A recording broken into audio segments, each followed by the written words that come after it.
Craig, so many people have been asking for updates because so much is going on behind the scenes that you have dug up what's really happening. They don't want us to know what's happening. And there's so many areas that we're going to cover. I mean, Jesus is coming back so soon, but the things that we're going to uncover are so eye-opening that you discovered, and I discovered some stuff too, but my ears are all open. I want to hear everything that you found out. So the United Nations is working to censor dissenting voices while positioning itself as the primary decision maker during global shocks that are to come. So that I want to emphasize, that's what the World Economic Forum is stating, and that's what the UN is stating. There's global shocks or global crisis just ahead.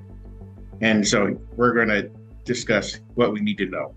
So the United Nations has been occupying themselves, planning out for our future or your future, a future of censorship, tyranny, global governance, indoctrination of your children, and more. So the UN would like to be empowered to deal not just with peace and security or peace and safety, but to oversee everything from education and the environment to energy and more. So the UN has masked itself with cleaning information ecosystems to move and solidify the globalist chokehold on society. And so that's where we're headed with this Pact for the Future. That was in under 5 minutes. This thing was approved with under 5 minutes. Now, how many countries approved it, or leaders, or leaders? There's 193 nations at the UN, and 7 of them disapproved. And I will get to that later in the interview, which countries they are, because that's very important as well. Yeah, and I want to emphasize, I mean, people could say, oh, well, every year the UN has this kind of meeting. I have to say, no, there's some very alarming things that we're going to be bringing out, but keep on going. I believe it was September 21st that they signed the Pact for the Future. And the president of the General Assembly noted that the pact would lay the foundations for a sustainable, just, and peaceful global order for all peoples and all nations. So that's very important. And so now it's our common responsibility to walk through it, so he says. So and this walkthrough, it begins now, but it is set for 2025. So Yeah, and you're going to be important. and you're going to be uncovering a lot of what their goal is in 2025. And you know what? I want to just say something, and people can comment. Have you heard of the Daigle report? No. Yeah, well, I've heard of it, but I haven't read it. So. Right, and I only just heard of it lately, and I'm going to just show a diagram of it and a snapshot of it as I'm talking here. And I just want people to comment. I really am curious, what is this? Because it's, when you talk about 2025, it's saying, and it names all these different nations, and it names the population, and then it says, then it talks about what the population was or is, and then it shows 2025, and it shows the United States population being 1/3 of what it is now. So it just really makes me wonder, what is this? So please comment if you know more information about it. But Craig, okay, keep on going. So this agreement by the UN is not only an agreement, but it must take action. And we're going to uncover who the person is behind this that is taking action. There's 7 countries that did not agree to this deal within the first 5 minutes. So these are very important. It's Iran, North Korea, Nicaragua, Sudan, and Syria, and I believe Russia as well. So those were the 7 countries. This is a multilateral system, so it's with many. They're describing this, it's a global system of many, not the many, but many. And it's to steer humanity on a new course to meet existing commitments and long-term challenges. Like the president said, it's for a new peaceful global order. Okay, I'm sorry, but you know what? When they say peaceful, when has the UN brought peace to any nation? I mean, Never. Thank you. Right? So for people to even believe that they could ever possibly do that, but anyway, go on. So September 21st, we saw a major prophetic step being played out with this pact and digital compact that was an addendum to this deal, ensuring that the world government to come will trample and break to pieces all those who resist it. So we see that in Daniel with the rise of the 4th beast, and it'll trample over all the world. So this 4th beast system, we got the framework for it all set up at the UN in September. It reminds me of the statue of King Charles. Of course, he was Prince Charles at that time, and he's standing And on, he's trampling over the people of the world. yeah, right. Amazing. And so in the area of peace and security, the most progressive and concrete commitment to Security Council reform since the 1960s just occurred at the UN. So with plans to improve the effectiveness of the council in redressing historical underrepresentation of Africa as its priority. So Africa has been a major priority to this Pact for the Future, to bring Africa energy and for global control over Africa. So on this Pact for the Future on sustainable development, climate, and financing for development, the entire pact is designed to turbocharge and implement the sustainable development goals. And there's 17 goals of Agenda 2030. So it's designed to turbocharge this for the next 5 years. This is the most detailed agreement the United Nations has brought to their table, and on the need to reform the international financial architecture so that it better represents and serves developing countries. So, and it includes mobilizing more financing from multi-development banks to help developed countries meet their development needs. It's a matter of reviewing the sovereign debt architecture so that they're going to restructure all the debt, all the global debt. And so basically it's communism, and the rich countries pay for the poor countries. Yeah, yeah. I was seeing that now they want a global tax. Yeah, And there's a global tax in this, and that's part of this too. So for every person, so everybody's going to be taxed to bring this about. right, right. And they want to strengthen the global financial safety net to protect the poorest, of course, in the event of financial and economic shocks. We obviously see this isn't working very well in the United States with the recent flooding in North Carolina and Tennessee. It's fallen apart. So we're seeing kind of a repeat of what happened during Katrina. Yeah, no, no, it's very, very sad. And I have on my Facebook page people where people can donate to really help because the big organizations, I'm sorry, They're completely failing. they failed, and I'm sorry, but they're money laundering a lot of the big ones. But I'm not going to name them because I don't want to get. But yeah, but the sad part, and I'm sorry, I'm diverting, Craig, but some they're even turning away help. Yeah, they just need our prayers. But the thing that I'm also seeing is disasters going on all over the world. Yeah, I they're everywhere. So the disasters aren't just here; they're absolutely everywhere. And the Bible speaks to that when we see these events coming, that to look up, our redemption is close. They also want to accelerate the measures to address the challenges of change of climate. So that's what we're just discussing, including through delivering more finance to help countries adapt to climate and invest in renewable energy. So they actually want these storms in order to invest in the renewable wind energy. which of course, if there isn't any wind that day, no energy. No energy. You're not driving anywhere. They want a commitment to consider ways to introduce global minimum level of taxation on high net worth individuals. So here we go. The global taxation.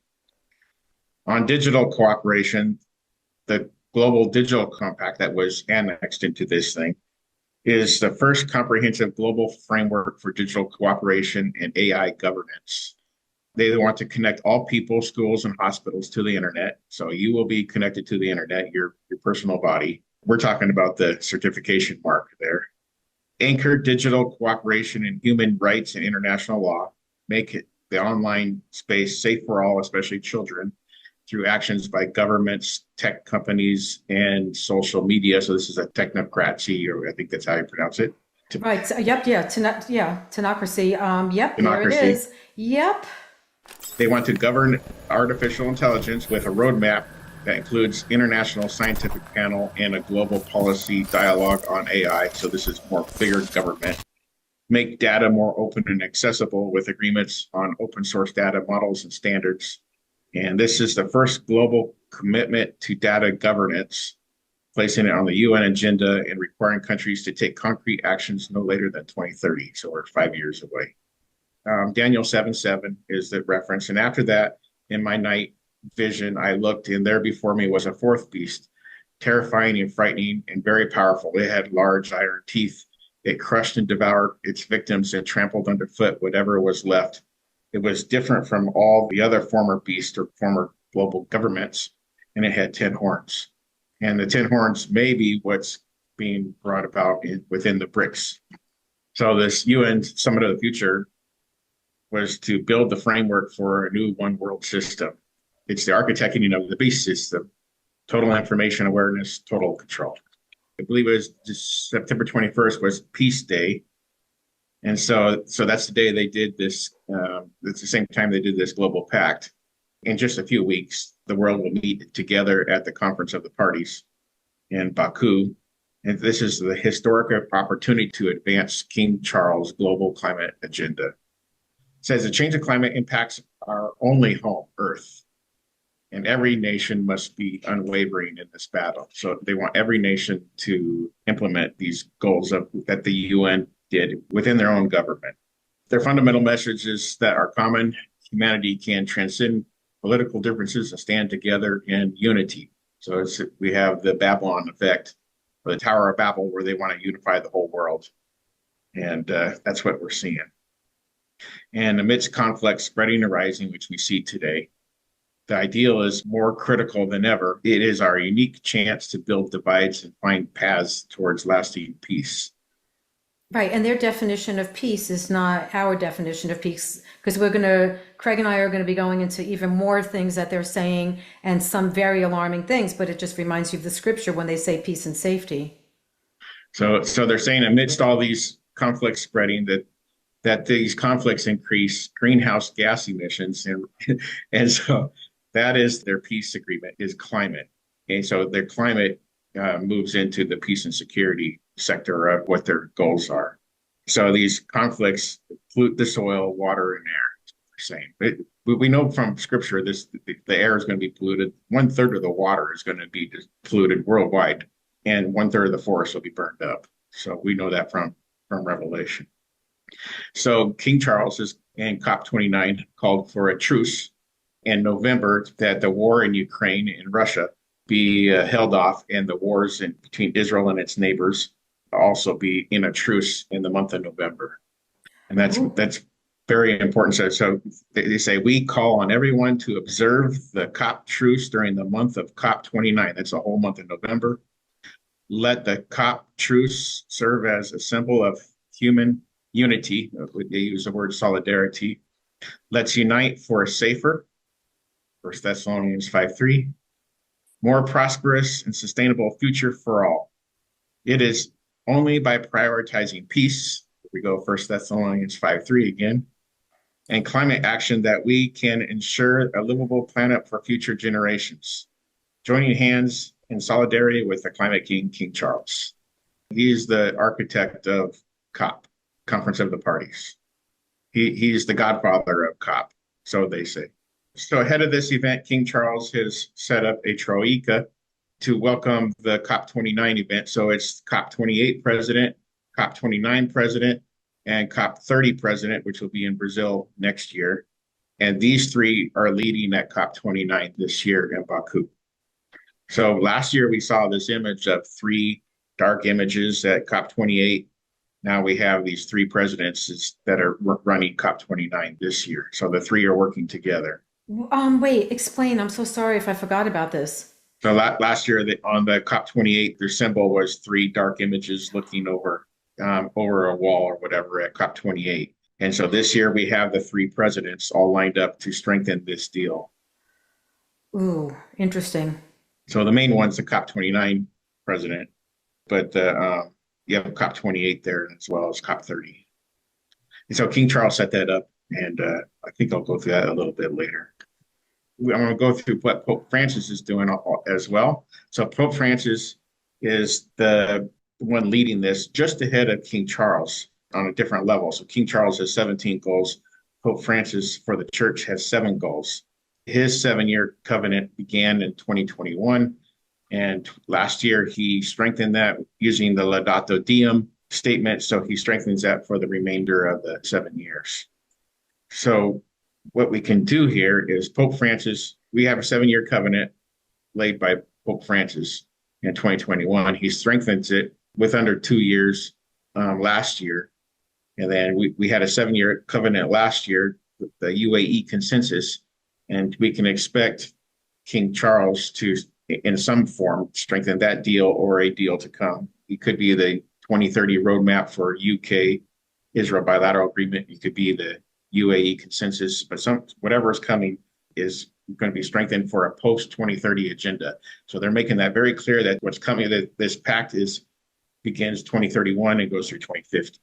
And do you think he could be strengthening it soon at the end of the year? Or, I mean, It could be at the end of the year. We'll have to see how things relate at the beginning and end of COP 29. So from Rosh Hashanah to the first day of COP 29, there's 40 days, and that there's a World Leaders Summit at that time. And then 10 days later, they'll have a declaration of whatever transpires at COP 29. And then from the end of COP 29 to the end of the year, we have 40 days. And so it's a very interesting transition there. And then 7 days before the end of the year, or 6 or 7 days before the end of the year, we have both King Charles and Pope Francis will do a speech on Christmas Day addressing the world. We know for a fact that Pope Francis will deal with peace, and we know for a fact that King Charles will deliver on sustainable development in some fashion. yeah, and Since he's a sustainable king at this point, and the climate king. right. And but it's interesting that when they give these speeches that Hanukkah falls so late at the end of the year. Hanukkah falls on Christmas Day, the evening of Christmas Day. So all this falls around Hanukkah, and Hanukkah is King Charles' favorite Jewish holiday. And last year, the Jews in Britain gave King Charles the menorah as their gift. So, and Hanukkah is, since we're here talking about it, there's 100 ways to say Happy Hanukkah to people, but one of the ways they say Happy Hanukkah to people is wishing you peace and safety. And I found that very, very interesting. And so Hanukkah starts December 25th and runs through January 2nd. And like I said, they'll say, wishing you peace and safety, may your Hanukkah be bright. And in fact, last year in 2023, during Hanukkah, Mayor Adams of New York City called for unity, peace, and safety with religious leaders. So very interesting they're using this phrase during Hanukkah. And to start off Hanukkah 2024, King Charles III and Pope Francis will address the world on that day, which is standard procedure. So this happens every year, but Hanukkah doesn't land on the same timeline. So Pope Francis has created with Laudato Si and Laudato Deum a path of conversion towards a new way to exercise the authority in the church. So I believe that the Roman Catholic Church is Mystery Babylon. You can Google Mystery Roman Catholicism, and they have their doctrine of mysteries. So it's pretty evident that that's Mystery Babylon. And I don't know if you've heard this, but I've been hearing that Pope Francis is going to declare like a global Sabbath, and that's going to, but that part of the global, and some people could say, oh, a day of rest, isn't that nice? No, it means turning your air conditioning off. It means limiting your travel. It means everything that the global Sabbath is for the climate. But so people according to the documentation by Laudato Si, the global Sabbath would be the year of 2028. So it's the final year of Laudato Si. And it could result to be 1 day a week too. That's taught by the Seventh-day Adventists, and I don't see documentation for that. But the last year of Laudato Si is a Sabbath year, and I think their phrase is "Praise be to God." So that's their phrase for that year. Well, it reminds me of the scripture prophecy that he'll change the times and the seasons. We're not saying Pope Francis is the Antichrist, but he could be the false prophet. But it's changing the times and seasons. Very much. And so Pope Francis has declared the year 2025 the Jubilee year, but he shared his wish to journey through 2024 as a pilgrim of hope, treating the new year 2025 as a time of preparation for the holy year, the Jubilee year in 2025. That's his statement. He expressed his hope that the new year would be an opportunity for the conversion of hearts, that's for the climate, and for the rejection of war, that's for peace, and to embrace peace itself, and for joyful responding to the Lord's call. The Lord to Pope Francis would be the Antichrist, the king.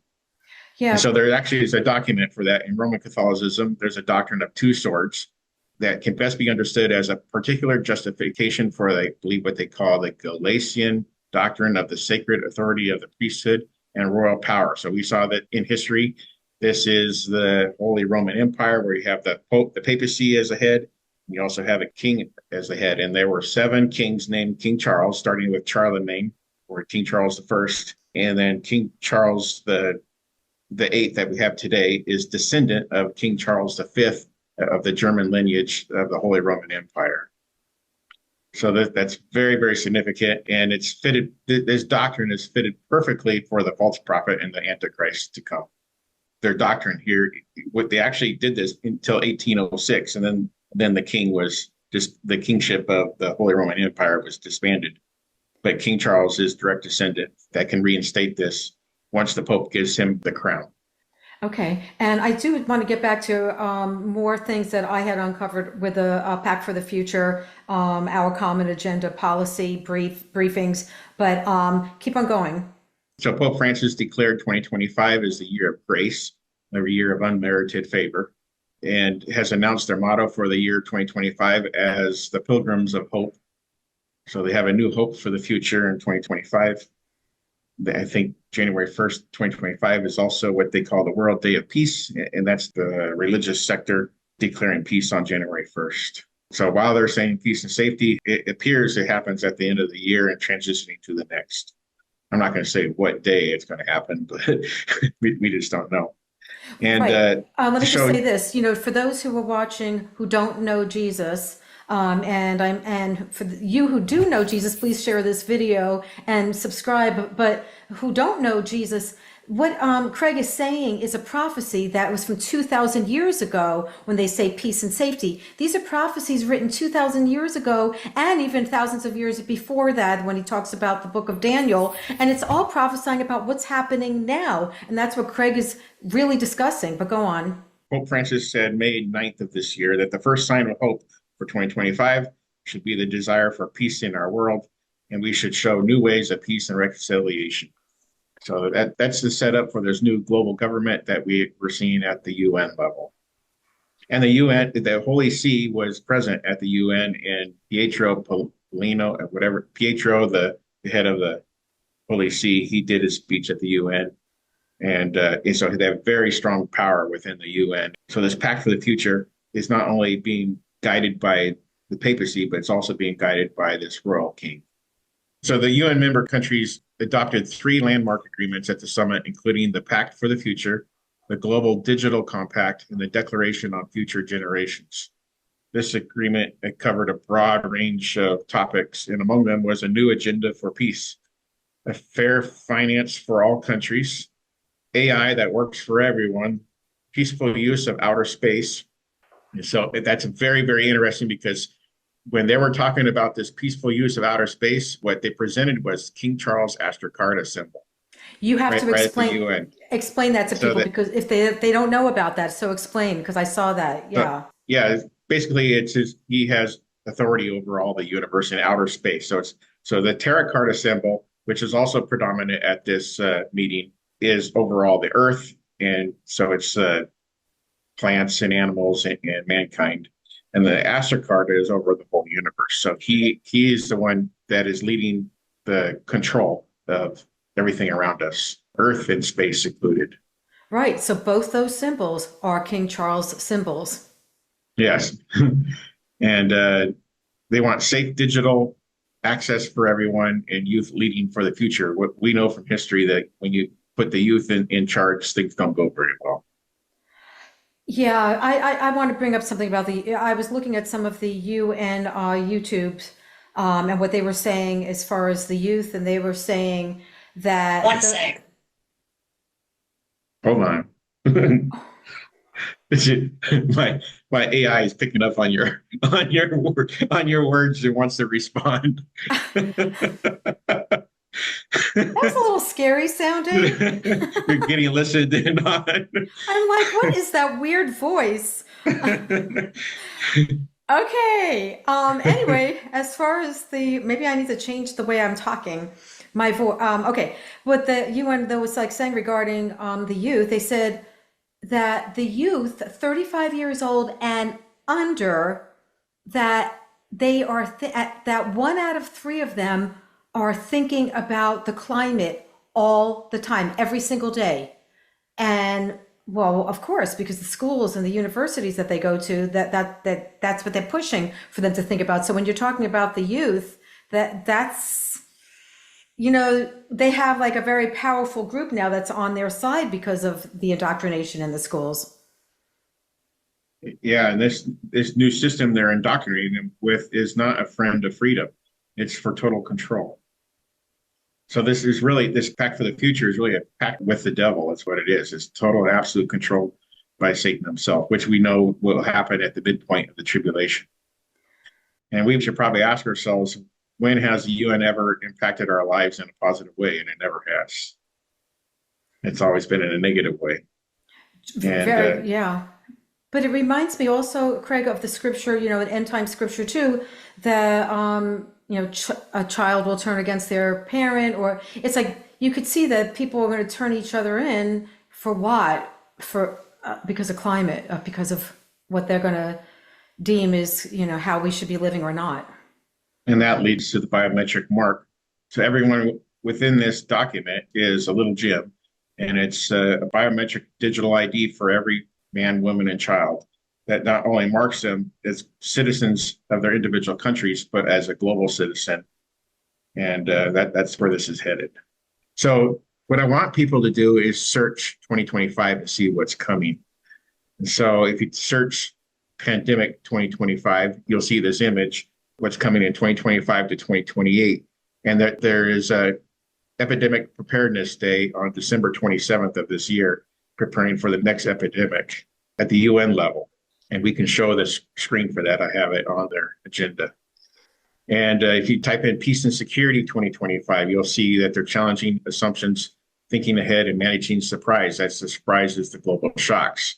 So this has been talked about for years. And then if you Google global governance 2025, you'll see this has also been designed for years, that they want global governance by 2025. 2025 is a year of critical juncture. So I thought that was really interesting. Just a quick few Googles and you have all this revealed at our fingertips that we didn't really see coming a year or 2 or 3 ago. Right, all their plans for 2025. Yep. So at the UN General Assembly 79, the UN handed the reins to King Charles' Sustainable Markets Initiative to accelerate action and results. And King Charles has said, all we get at the moment is more talking, but what people around the world want is actual and real development and have solutions on the ground. So King Charles is the one who is to give solutions.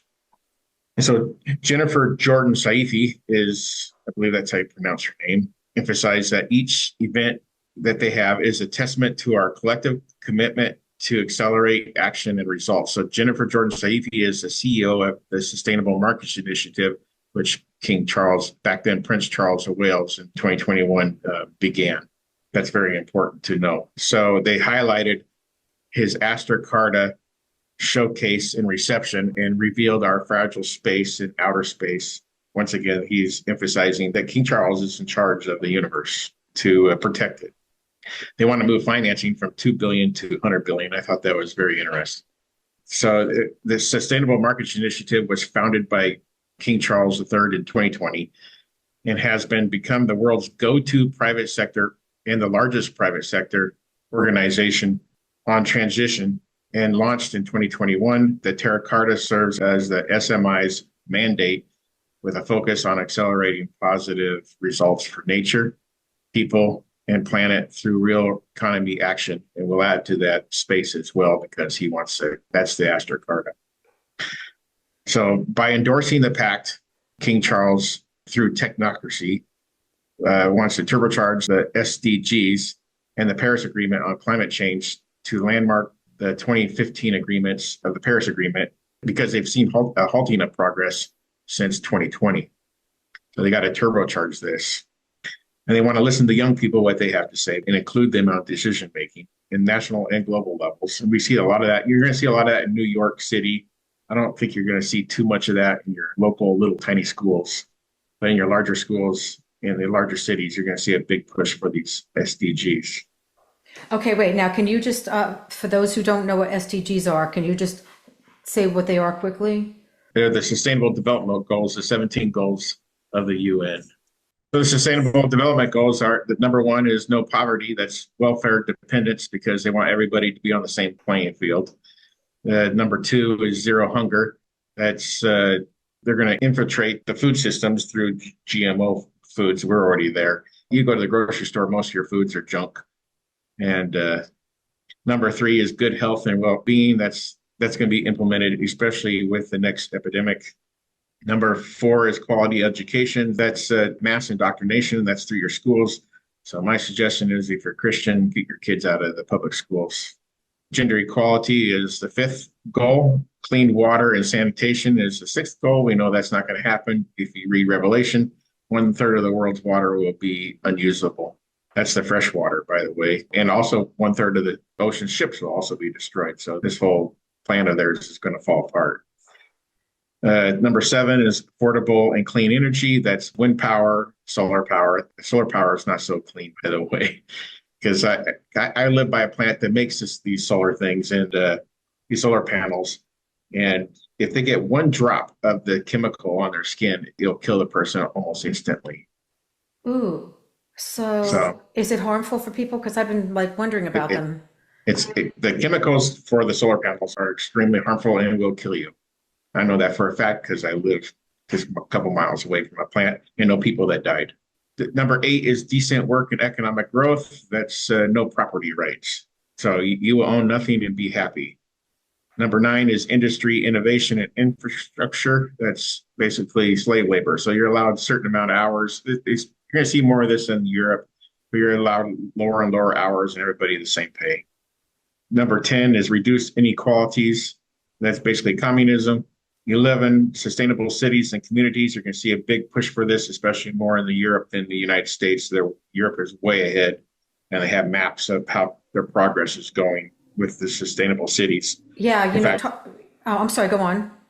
King Charles has set up his own sustainable city in the UK, and he has one city that's already there, 100%. So is that the same as the 15-minute city? It's the 15-minute cities. Right, which the different cities that we've been hearing that have gotten with hurricanes or fires. Um, by the way, those cities are designated to be 15-minute cities. Yep. Coincidence, which I don't believe is, but go on. Number 12 is responsible consumption and production.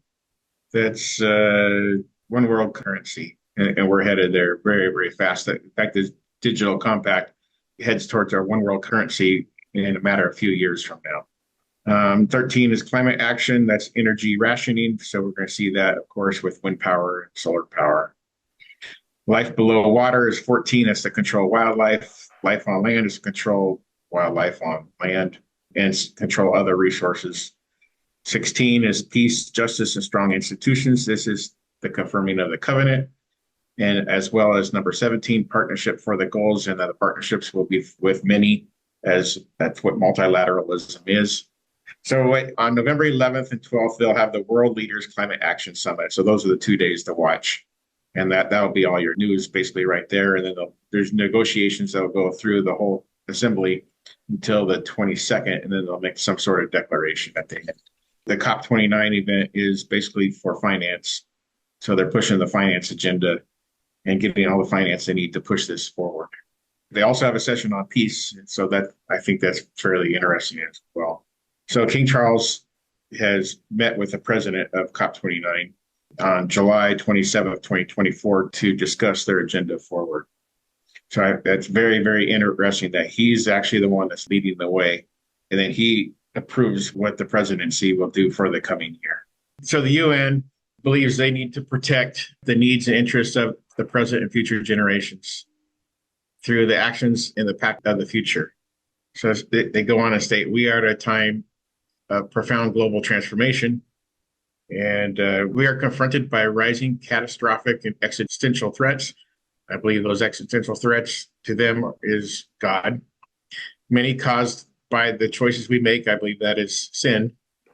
Fellow human beings are enduring terrible suffering, If we do not change course immediately, is their intent, we risk tipping into a future of persistent crisis and breakdown.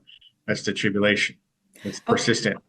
right. Now, I also want to just say the extra, that the threat is also what there's a lot of disasters that are being caused by them. I'm not going to go into all of it, but so a lot of those threats, whether they started wars or whether they manipulated, weather, whatever, a lot of the threats are from them. And when they keep on trying to make, and I understand and I agree with you as far as like sin, but it's their sin too, and that is causing like a lot of disasters in this world. And they want to blame us and make us always feel guilty, but they never feel guilty for the way they're living. It's just we have to feel guilty for existing. But go on. They believe that there's a better path to the future. And as Christians, we also believe there's a better future, and it's called the millennium. So it's when Jesus Christ reigns for 1,000 years in peace. And so they believe there's a brighter future for all humanity, striving for a world that is safe and peaceful. And I thought that was very interesting. Here we are, oh, peace and safety. I mean, they're using the exact words now. So last year was peace and security, peace and security. Now it's peace and safety. It's like, oh my goodness, we're almost here. And this will require recommitment to the international cooperation based on respect for international law. So everybody has to, on a global level, embrace these doctrines of the UN. So they go ahead and say we have pledged a new beginning for multilateralism. That's basically unity with many. We also reaffirm that the three pillars of the United Nations, sustainable development, peace and security, and human rights are equally important, interlinked, and mutually reinforcing, leaving no one behind. So I thought that was very interesting too, because Jesus Christ with us, he's not going to leave one person behind. Anybody that belongs to him, he goes out of his way to get that one lost sheep. And so the UN says they will leave no one behind. They're doing the same exact thing. And the change of climate, according to them, is one of the greatest challenges of our time. So this whole thing is on climate. And we see that in Romans 1, where they exchange the truth for a lie. And it has to do with loving the creation more than the creator.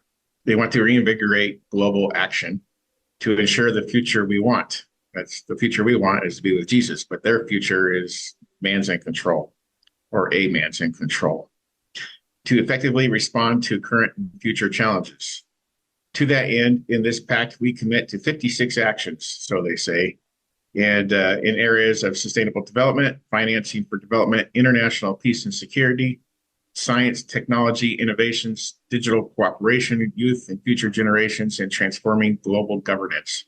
And they say, well, they'll advance this implementation through mandated intergovernmental processes. The big thing that was very, very alarming to me, Craig, was that now the UN, if there's a shock, like they said, a global shock, whether it's a pandemic or whether it's all of a sudden just a war or whatever they say is like this global disaster going on, that all of a sudden now the UN has the power to have the final rule, the final law to say what we're going to do. That each nation, like the United States, we won't be able to say, okay, well, we're going to do this or that. No, we're going to have to listen to the UN now. I mean, this, to me, this pact, this meeting with the UN in September, it just handed over more power to the UN, which, of course, King Charles is behind that, and we've had other shows explaining that. But okay, and Pope Francis. So you have the religious sector that's moving this forward, and you have this political royal sector that's moving this thing forward. It's very important to understand you have two swords moving at the same time.